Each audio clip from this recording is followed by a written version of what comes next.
उत्तराखंड की हसीन वादियों में कई खूबसूरत रहस्य छिपे हुए हैं जिनका अभी तक पता नहीं लगाया जा सका। और ऐसे ही एक रहस्य 4 धामों में से एक बद्रीनाथ मंदिर के पास बना है। वंशी नारायण मंदिर ये है। ये मंदिर 365 दिनों में सिर्फ एक बार खुलता है, वो भी रक्षाबंधन वाले दिन सिर्फ 11 से 12 घंटों के लिए। आखिर क्या है इसके पीछे रहस्य, आइए जानते हैं। वैसे देखा जाए तो इंडिया अपने आप में ही एक मिस्ट्री है, क्योंकि यहाँ के हर स्टेट में छिपा है रहस्य जिसका पता आज तक बड़े से बड़ा आर्कियोलॉजिस्ट का हो या साइंटिस्ट भी लगा नहीं पाए। इवन फॉरेनर्स तक भी इसका पता नहीं लगा पाए। वहीं एक रहस्य वंशी नारायण मंदिर का भी है, जो सीधा ताल्लुक भाई बहन के रिश्ते से रखता है। उत्तराखंड का ये मंदिर हिमालय की गोद में बसा है। ये एक ऐसा मंदिर है जो स्पेशली अपनी खूबियों की वजह से जाना जाता है। इस मंदिर के कपाट साल में सिर्फ एक बार खोले जाते हैं और इसकी इसी खूबी की वजह से इसे रहस्यमयी भी कहा जाता है। साथ ही इस मंदिर को सबसे ज्यादा पवित्र भी माना जाता है, क्योंकि ये रक्षाबंधन के दिन खोला जाता है और इस दिन यहाँ पर बड़ी पूजा की जाती है और बड़े कार्यक्रम का आयोजन भी किया जाता है। हालांकि लोगों का मानना ये है कि इस दिन इस मंदिर के दर्शन करना और पूजा करना सबसे शुभ भी है। इस दिन पूजा करने से भगवान विष्णु खुश होते हैं, इसलिए लोग इसे सबसे ज्यादा इम्पोर्टेंट डे भी मानते हैं, क्योंकि इस दिन यहाँ की गई पूजा और दर्शन का विशेष धार्मिक महत्व माना जाता है। और रक्षाबंधन के दिन यहाँ दर्शन करने के लिए भक्तों की लंबी कतारें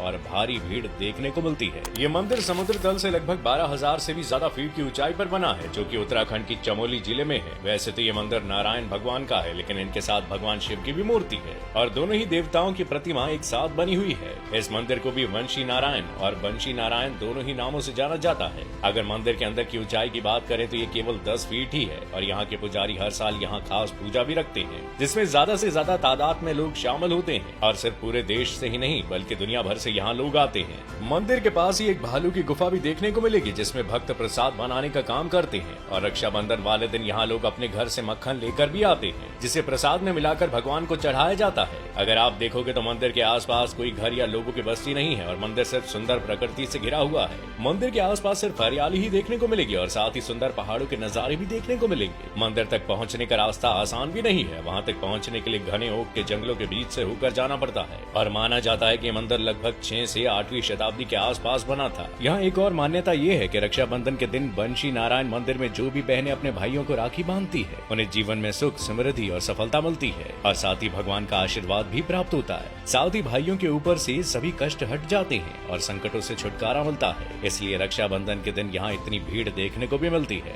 कई लोग यहाँ मान्यता के साथ स्पेशली अलग से पूजा भी करते हैं। वहीं सारी मान्यताएं और रस्म कार्यक्रम के साथ शाम ढलते ही मंदिर के कपाट फिर से अगले 365 दिनों के लिए बंद कर दिए जाते हैं। आइए अब आपको इससे जुड़ी कहानी की तरफ लेके चलते हैं कि ऐसा क्या हुआ कि बंशी नारायण मंदिर 365 दिनों में एक बार ही खुलता है। दरअसल एक बार राजा बलि ने भगवान विष्णु से इस बात का आग्रह किया कि वो उनके द्वारपाल बने और भगवान विष्णु अपने भक्तों की बात को कैसे टाल सकते थे। उन्होंने ये बात मान ली और राजा बलि के साथ चल पड़े पाताल लोक। माता लक्ष्मी हर दिन भगवान विष्णु के दर्शन करती थी, लेकिन भगवान विष्णु पाताल लोक चले गए थे, जिससे माता लक्ष्मी कई दिनों तक दर्शन नहीं कर पाई, जिससे वो परेशान हो जाती और इसके हल के लिए नारद मुनि के पास जाती है और पूछती है कि भगवान विष्णु कहाँ पर हैं। और नारद मुनि बताते हैं कि वो पाताल लोक में हैं और द्वारपाल बने हुए हैं। माता लक्ष्मी इससे और भी ज्यादा परेशान हो जाती है, लेकिन इसी के साथ नारद मुनि उन्हें वापस लाने का हल भी बताते हैं। नारद कहते हैं कि आप श्रावण के महीने की पूर्णिमा को पाताल लोक जाइए और राजा बलि की कलाई पर रक्षा सूत्र बांध दे और रक्षा सूत्र बांधने के बदले में उनसे भगवान विष्णु को वापस मांग ले। माता लक्ष्मी ये सुनकर खुश हो जाती हैं और कहती हैं कि मुझे पाताल लोक का रास्ता नहीं पता, तो क्या मैं तुम्हारे साथ पाताल लोक चल सकती हूँ। और इसी के साथ नारद मुनि माता लक्ष्मी की बात मान लेते हैं और पाताल लोक चल पड़ते हैं। इसके बाद नारद मुनि की अनुपस्थिति में कलगोट गाँव के जार पुजारी ने बंशी नारायण की पूजा की और तब से अब तक ये परंपरा चली आ रही है। रक्षाबंधन के दिन कलगोट गाँव के हर घर से भगवान नारायण के लिए मक्खन आता है और इसी मक्खन से वहाँ पर प्रसाद तैयार भी होता है। भगवान बंशी नारायण की फुलवारी में कई ऐसी वेराइटीज के फूल हैं जो लुप्त हो चुके हैं और इस मंदिर में श्रावण के महीने में पूर्णिमा के दिन भगवान विष्णु का श्रृंगार भी किया जाता है। इसके बाद सभी महिलाएं और लड़कियां उन्हें राखी बांधती हैं। आपको उत्तराखंड के बंशी नारायण की रहस्यमयी कथा कैसी लगी और क्या आप इसके बारे में पहले से जानते थे? हमें कमेंट करके जरूर बताइएगा।